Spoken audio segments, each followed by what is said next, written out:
বারবার আমিন দিয়ে জমি মেপে হয়রান করণীয় কি জেনে নিন। বাংলাদেশে জমি নিয়ে বিরোধ সবচেয়ে জটিল ও দীর্ঘস্থায়ী সমস্যাগুলোর একটি। ব্যক্তিগত আমিন বা দালালের মাধ্যমে জমি মাপার প্রবণতা গ্রামীণ সমাজে বহুল প্রচলিত হলেও এতে প্রায়ই দুর্নীতি, ভ্রান্তি বা পক্ষপাত দেখা দেয়।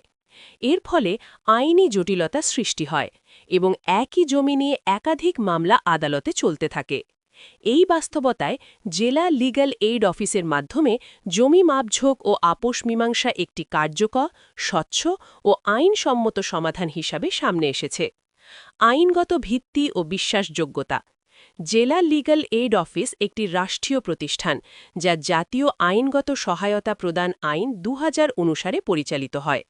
এখানে নিযুক্ত কর্মকর্তারা সাধারণত সিনিয়র সহকারী জজ বা যুগ্ম জেলা জজ, যারা পেশাদার বিচারক হিসাবে দায়িত্ব পালন করেন। এ কারণে তাঁদের তত্ত্বাবধানে পরিচালিত জমি মাপঝোঁক কার্যক্রমের আইনি গ্রহণযোগ্যতা অনেক বেশি।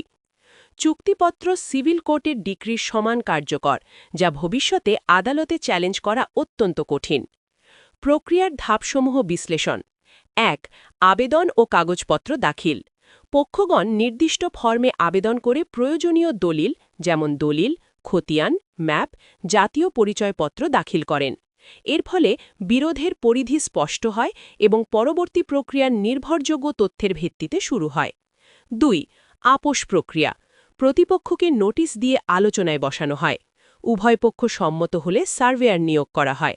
এখানে পক্ষগণের অংশগ্রহণ ও সম্মতি অপরিহার্য, ফলে প্রক্রিয়াটি স্বচ্ছ ও অংশীদারিত্বমূলক হয়। ৩. মাপঝোঁক কার্যক্রম। অনুমোদিত প্যানেলভুক্ত সার্ভেয়ার সরেজমিনে জমি মাপেন। উভয় পক্ষকে উপস্থিত থাকতে বলা হয়, যাতে পক্ষপাত বা গোপনীয়তার সুযোগ না থাকে। ৪. প্রতিবেদন প্রদান ও নথিভুক্তি। মাপঝোঁক শেষে সার্ভেয়ার একটি লিখিত প্রতিবেদন তৈরি করেন।